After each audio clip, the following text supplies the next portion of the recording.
You're listening to the Grace City Music Podcast from Grace City Church in Lakeland, Florida. This podcast is intended to keep our community up to date with all that's happening in and through the ministry of Grace City Music. To stay informed about releases and updates, follow us on Instagram at Grace City Music.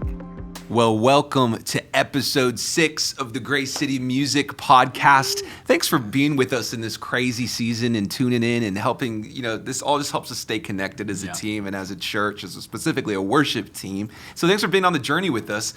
Today is going to be a different day.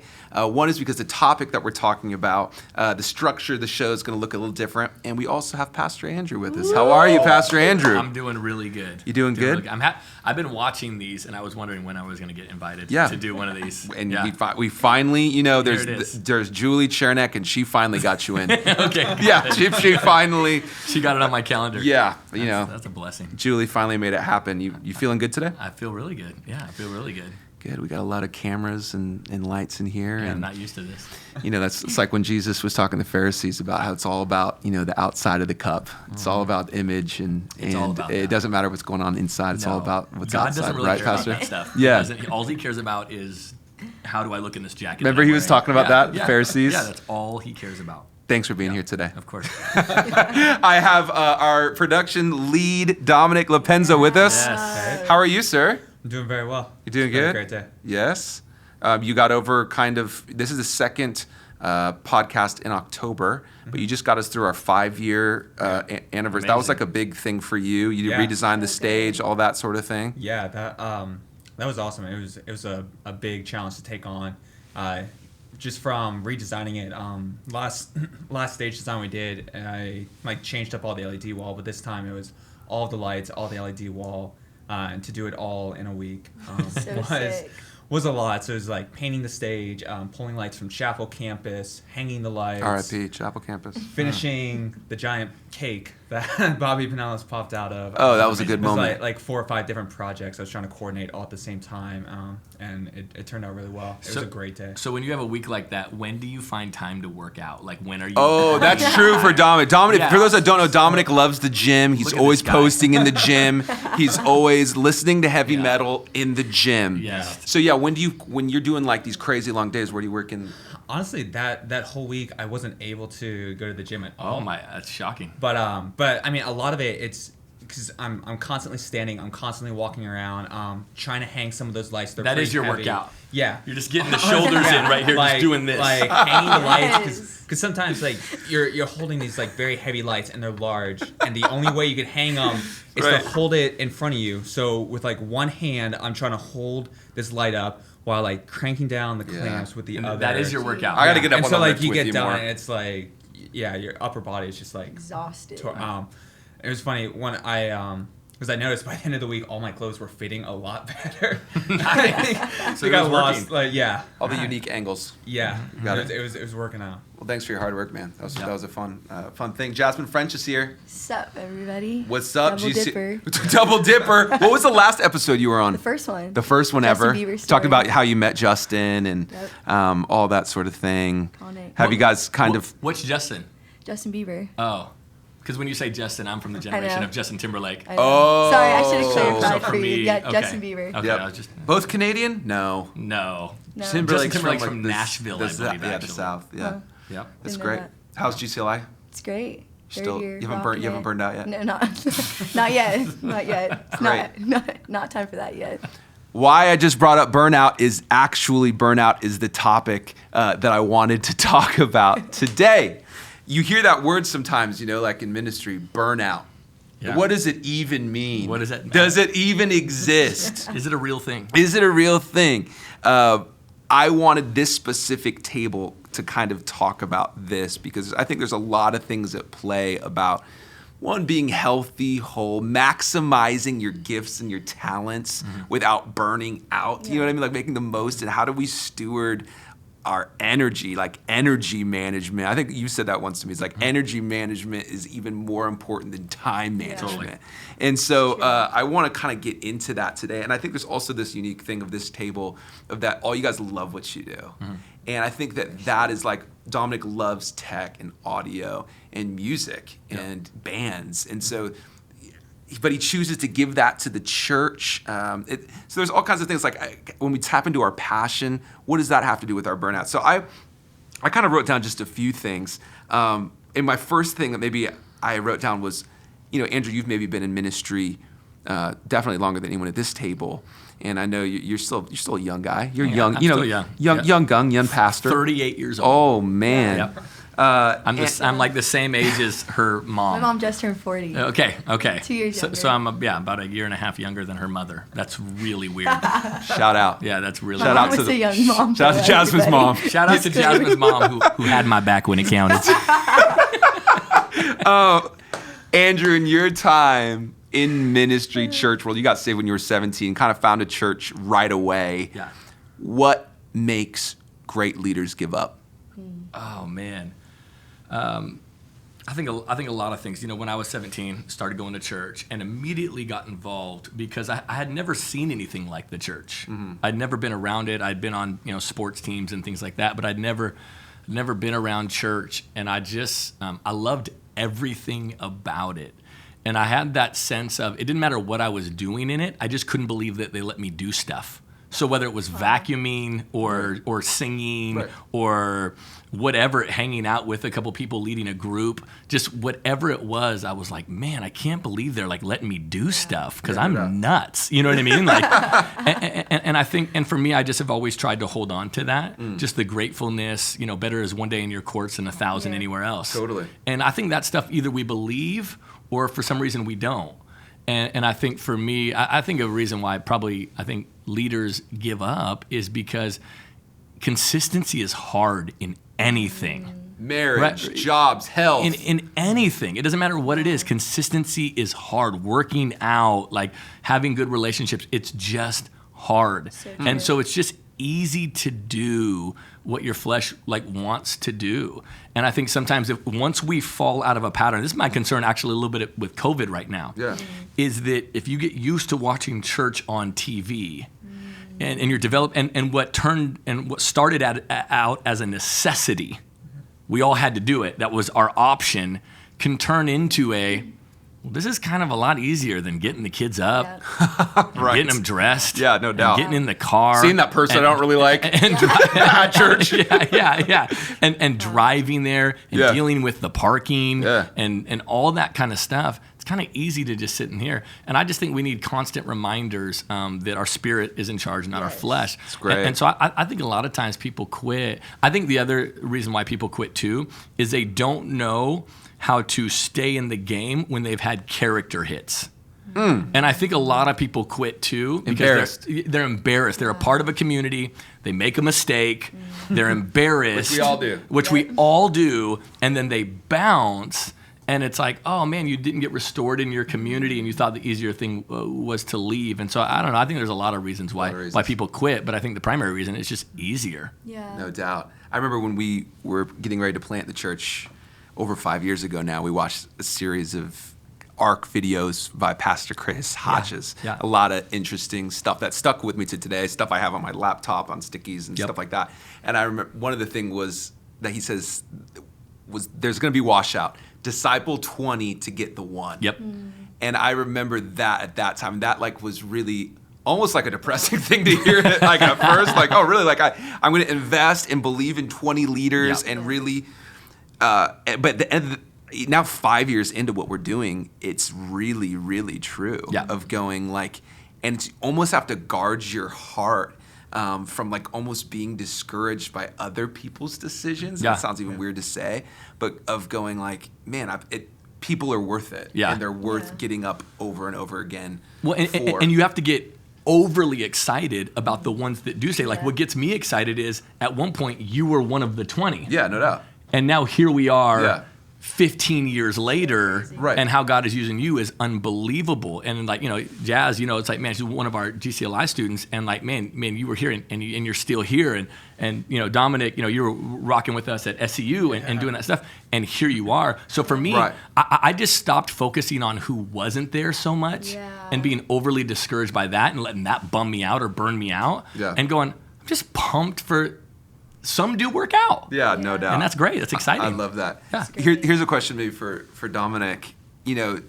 Dominic, there's almost this caricature in my head, and it's not in my world at all, really. It's never necessarily been in my church world. But there is this caricature of like grumpy, I know what you're gonna mad tech guy. You know what I mean? Yeah. And that is not in shape like you, and is upset and doesn't get along with the band and has their. And it's funny, like I've been in classes where they would teach, like at certain schools, like, yeah, you're gonna have to deal with grumpy tech guys, and this is how you like, that's funny. One, where do you think that comes from? And then two, how do you make sure you're not that, and Great question. you have the best spirit ever? Yeah. So I want to ask you that question. I think part of it because a lot of times on production gigs, like people don't really acknowledge us unless there's a problem. A lot of times we're like the last people to be thanked. We're like first in, first out, or last out. But a lot of people don't really talk to us unless they actually need something. And I think that kind of rubs people the wrong way when you have to put up with that. I mean, it happens from time to time. But when you like put up with it for years and years of just feeling like you're just the person that's like you're just a tool. Right. I think that's what it comes down to. You feel like you're just a tool. You're just here to do something for someone else. And people don't really try to connect with you. And I think that's part of why people get grumpy and instead of like leaving to try and find something that makes them happy, they just stay with it. And it just builds. It just they don't do that kind of check of themselves. They just let it grow and grow. So you check yourself. Yeah. And how do you do that? Honestly, I think more so at the end of the day, it's kind of like just reminding myself what are my priorities of like why do I do production. It's not so that people will give me a pat on the back and say I'm amazing. It's because I honestly just genuinely love it. I believe in whatever event I'm helping. If it's I'm helping a church, at the end of the day, I know my role is to make sure that what they want to do with this event comes to pass. It's great, man. And I think also just reminding yourself that people are people. Sometimes they also have bad days. Maybe something else, like maybe the event was really stressful for them, and they maybe took it out on you, and kind of just letting don't hold on to that. Just let it go. It's good. And that's so important. Yeah. Letting stuff slide off your back. Yeah, just letting it slide, just letting it go, and I guess also just remember, you'll have bad days, but you're also gonna have amazing days. Totally. Yeah. That's great, Dominic. I love that, man. Another question I have for Pastor is, a lot of times in ministry we talk about giving our all. We talk about like in a song, or I'm gonna give my every breath, my every waking moment, how do you strike that balance as a leader, as a pastor, of going, I'm giving everything, but I'm not going to be a crazy person and lose my relationship with my wife, my relationship with my kids. People respect me, care about the community, and not be self-obsessed with this Grace City thing, but care about what's happening in Lakeland or Florida or DC or wherever you're at. What's our calling to balance those things? Yeah, I think thinking about the concept of burnout, it's fascinating because the first century church might have laughed at us in a lot of ways. Right. You think about the Gospels and Peter going to Jesus, right, and saying, "Hey, I've just been serving on team every week for the last year, and I just need like 6 months to like catch my breath." Matthew chapter 16 verses 4-8. You know what I mean? It's like we just don't see balance in the Bible. We see people that were completely sold out to the cause of Christ. Now, with that said, I think if we're not careful, we will separate out our ministry life, our personal life, our hobbies, our interest, like all that kind of stuff. Right. And for me, I just have found if I'm not separating that stuff out, then it's easier to give my all. Because when I go work out, like I'm going to go right after this and go work out. Well, now I'm at the gym, and am I taking care of myself? Yeah. But when I walk into that place, am I Pastor Andrew from Grace City Church? 100%. No doubt. And so I don't separate the two. So then if somebody from our church comes up to me, I'm like, this is my time. Totally. That's mental. That's mental. Yeah. And so I don't separate out like, oh, now it's family time. It's like, no, I'm Andrew, and no matter what I'm doing, I'm a servant of Christ. Right. And so I don't separate out. So it's even hard for me to distinguish, oh, I've worked 40 hours this week or 80 hours this week. I don't know. Right. It's just I kind of take the week as it comes and as it goes. But I think that's the problem, honestly, is that we're just separating ourselves out too much, and we're saying, okay, now I'm in my hobbies, now I'm with this. Half the time I'm doing my hobbies, I'm doing it with guys that go to the church. Yeah. It's discipleship. So it's just discipleship. Yeah. It's just life on life. It's just constant. It's So just good. always there. And then I always feel refreshed. Right. If I'm doing that. Cool. But you got to have good parameters. Like I'll give a couple practical ones. One is, you don't have to be crazy about how quickly you return people's calls or texts. Like I was thinking, there was a day when we didn't have cell phones. Right. When just because you had my number that you could just like say, hey. There was a day where you couldn't just get my attention So true, any right. moment you wanted. Right. Well, I think we lived really good lives. Right. So I think for me, it's just operating and going, not everything is urgent. Not Yes. everything needs to be. I'm not going to live my life on my phone and feel like I have to call back or text back right away. I'm gonna deal with those things appropriately. And it's not easy, but I think for me, it's I'm bad at texting back, but I'm intentionally bad at it. Right. Nice. Because if I get back, I get back. If not, then just send me a reminder, question mark or something like that. If it's a day and a day goes by, and I don't do it because I don't love people. I do it because I do love people, and I want to be here. Yeah. So when I'm here or when I'm in a meeting with somebody, I want to lock in on them. So good. I've known you for probably almost 15 years now, if not 15 years, and I've seen you good times, bad times, tough family stuff, tough stuff with people, leadership, people that were leading you, people that you were leading, tough stuff. Yep. What maybe one or two moments in your ministry careers, it's such weird to say ministry career, but in your life ministry, your church ministry, where you're going, this season I was close to burnout and I didn't. And here are the decisions I had to make at these one or two moments, and this was pivotal. Yeah, man. I think even this season right now, you're dealing with COVID, you're dealing with racial tensions, you're dealing with all that kind of stuff. And I think I just had a conversation today, I had to coffee with a great guy in our church and talking about how, he's been having to defend our church, for XYZ. And it makes you just want to pull your hair out of going, if I had some. the church for Here's my biggest thing. I know for me that causes me not to burn out is just, dude, it sounds so cliche, but dude, I just can't believe I'm like saved. Yeah. Like a Jesus person, like a Christian. Yeah. I'm still kind of shocked that I'm doing what I'm doing. And I think that's helped me stay kind of fresh and Right. not take it that serious. Right. Now, it's hard to not take ministry personally because it's so personal. Yeah. What you're doing. But you just got to have a good sense of who you are. I know who I am. Yeah. So when I've had people say some crazy stuff about me, Right. I know who I am. Right. And the body of work speaks to that. Yeah. And so I try not to be. Here's what it is. I stopped caring about what people think that I don't care what they think. Yeah. That's good. Put that on a wall, somebody. put that on like a little good. hologram with subtitles. So Andrew was saying that. It could just be on the wall right So there. good. If I wouldn't text them Yeah. and ask for their advice, why do I care so much Right. about what random, and why am I willing to make it my identity?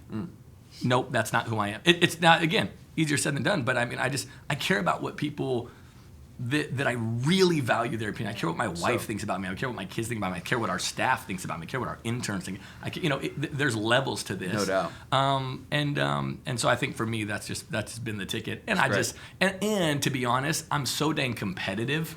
You know me, you've been around me a long time. Yeah. I'm so competitive. I'm not going to let somebody who's trying to throw me off my game throw me off my game. So Last Andrew question, maybe before I let our GCLI student talk a little bit. How, and it's on that competitive, what did sports teach you about not giving up? Because to me, maybe one of the reasons because I don't play sports, I don't really watch sports, and so when I was young and I was playing sports in recess or something, it was just kind of like, who cares if I win or lose? Because Right. we're going to play again tomorrow. Right. So it's not like, it's just kind of this on thing. What about sports taught you, because I think there is something there. Yeah. How has it helped you in your ministry and avoid you from burnout? And what did you learn there in that sphere? If you guys didn't know, they were watching, Andrew played college basketball. That's a huge part of his life and his story. Talk to me about that. Oh man, it just teaches you how to navigate some perseverance, because you didn't get to quit. Like I couldn't go to my mom halfway through the season and say, hey, I want to quit. Right. They wouldn't have let me. Yeah. So once you start something, you finish it. And so I didn't start Grace City Church to like burn out in 10 years or burn out in 15 years. This is going to be my life's work. So I don't get to just complain about it. I have to figure it out. Because if I have to live in this bed called Grace City, I have to live here. Right. This is the next 30 years of my life. Right. Okay, I better create as good of an environment as I possibly can, because this is where I'm living. I am not quitting. So I think for me, that's what it taught me, is just, man, you got to figure it out. And then also, I've been on teams and people think differently. And you got to figure out, how do you bring, in basketball's case, 12, 13, 14 people along for the ride? And how do you bring people that are very different and have different backgrounds and all that kind of stuff? To accomplish something. To accomplish one thing. That's all you're trying to do. We're all trying to do the same thing. We all have our own ways and thoughts about how to get there. But at the end of the day, we all have to work together to do it. So I think those are just some things that I learned. That's for awesome. sure. Yeah. I love it. Yeah. Jasmine. Chase. Why, I guess I'm just asking, I want to ask this question, but I don't want it to sound demeaning, because at one point I was there. Mm-hmm. Why do I hear the word burnout tossed around by 18 to 22-year-olds more than the late 20s Dominic Lepenzo or people that have gone into other spheres? What do you think it is about that age group? Yeah. I think honestly, and I'm speaking for myself too when I say this, I think at this age we're just so self-centered. Mm-hmm. Like that's just the truth of it. Like I've had to catch myself in moments of serving at team conference, serving at Central, serving at Echo, and being like, why? Why? What's the reason? And I think when we start asking ourselves why, that's when we forget. So we get burnt out because we don't know why we're doing this. Yep. If you don't know why, it's pointless. Yep. So I think at this age, and again, speaking for myself, when you get into this mindset of, but I have this going on, and I have this, and I have homework, and that's like the main thing. I have homework, just got to get through this year, senior year. It's like you get so caught up in, I have this, and that, and you forget, but what about the people in our church? They have this, and that. Yeah, right. And they need me for this, and that. Yeah, no doubt. That's so good. So I think when we forget the why at this age, being so self-centered, we can almost just get so caught up in our own world of, well, I also have this stuff going on, and you just disregard everything around you because that's what you see. You see you, and you don't see the big picture of, that's great. I'm here because of this reason. I'm here to build the church. I'm here to build community. I'm here to be this person for that person who their dad is going through an alcohol addiction. Their brother is over, stuff like that. It's like we have to remember that why and not be so self-centered. Yeah. I think society in general, though, is self-centered. Totally. So. Bob Dylan wrote a song, "You Gotta Serve Somebody." It's the name of the song. And I think that there is this antidote of that self-centeredness of, especially you're fresh out of your mom's house, you're fresh out of your parents' house.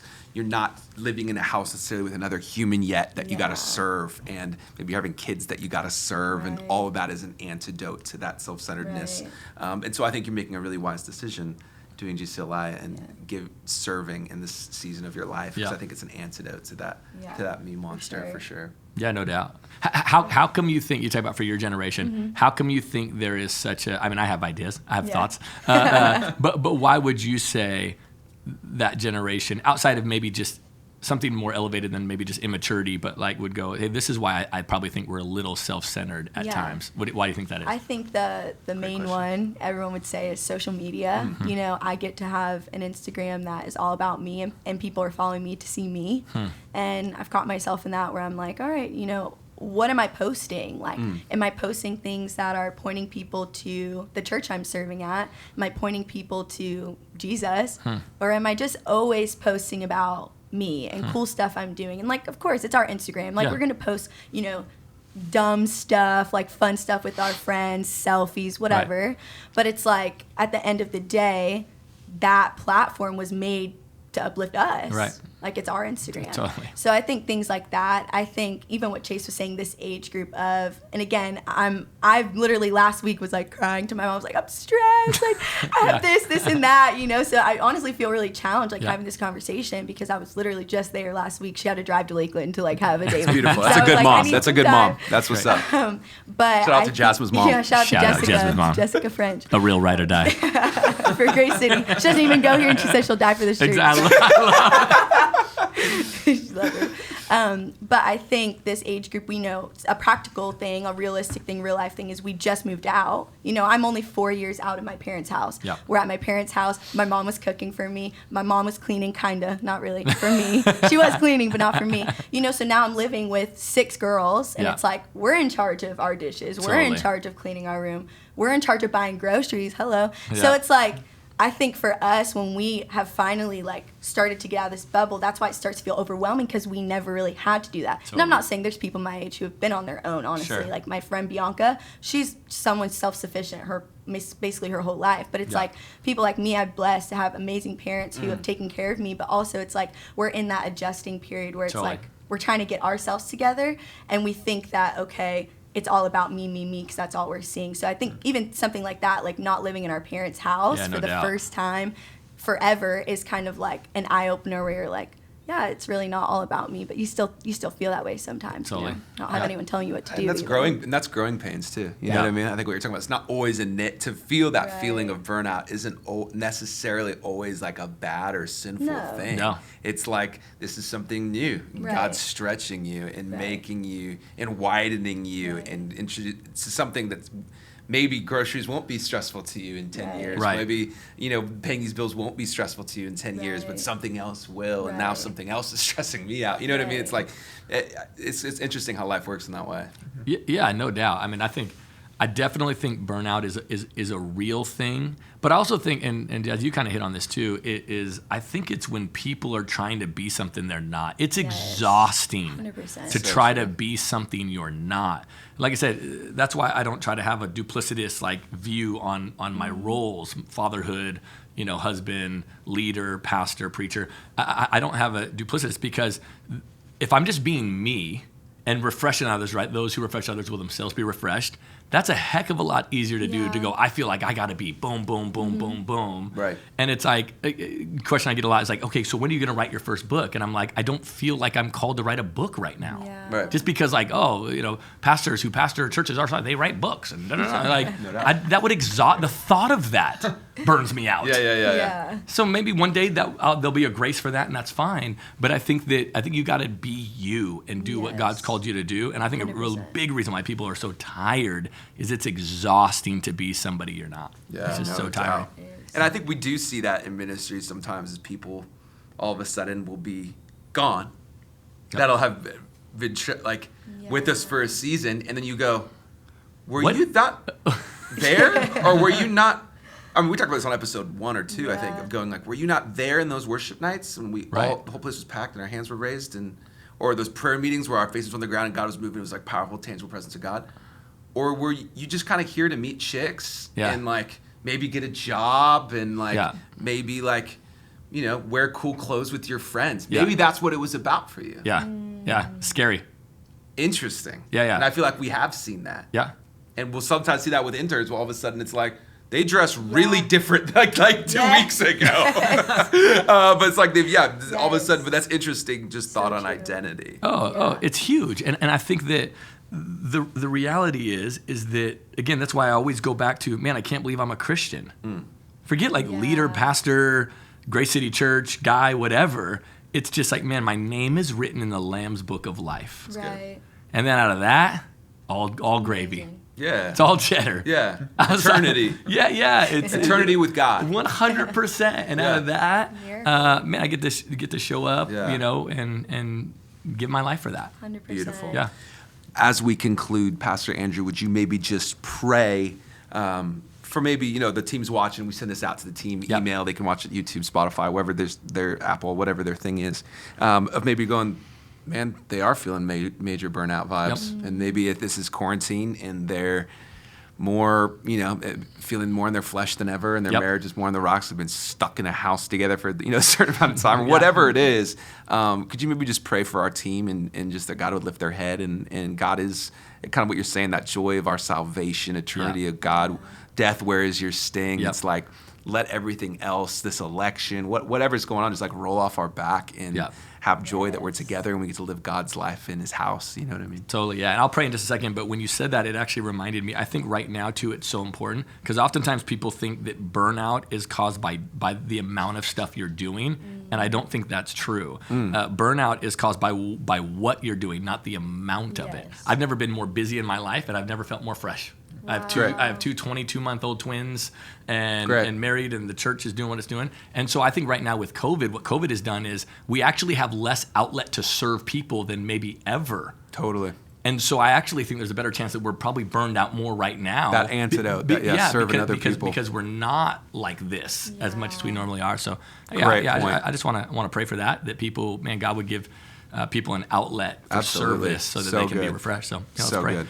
Lord, thank you so much, God, for the team. God, thank you so much for the team that serves here at Grace City Church. And thank you also, God, for other leaders and pastors that might be watching this right now. Lord, I just pray for your grace to abound. Yes, Jesus. God, that we would have a better is one day in your courts and 1,000 anywhere else type of spirit. Yes, God. God, I pray that we would have a great joy in serving your house and your people and serving you. And Lord, I pray, God, that out of that abundance would flow lives that are refreshed and vibrant and passionate and excited.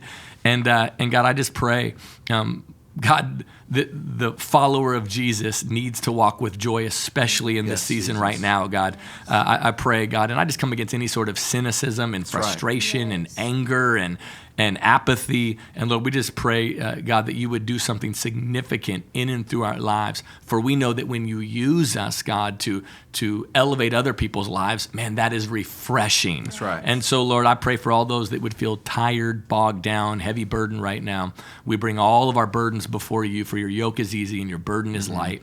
Lord, thank you for the grace that rests on our life. In Jesus' name, amen. Amen. Right Thanks, on. Pastor Andrew, Thanks for for being having me. with us. Yes. And we'll see you on the next episode. Thanks, y'all. Thank you for listening to the Grace City Music Podcast from Grace City Church in Lakeland, Florida. To stay informed about releases and updates, follow us on Instagram at Grace City Music.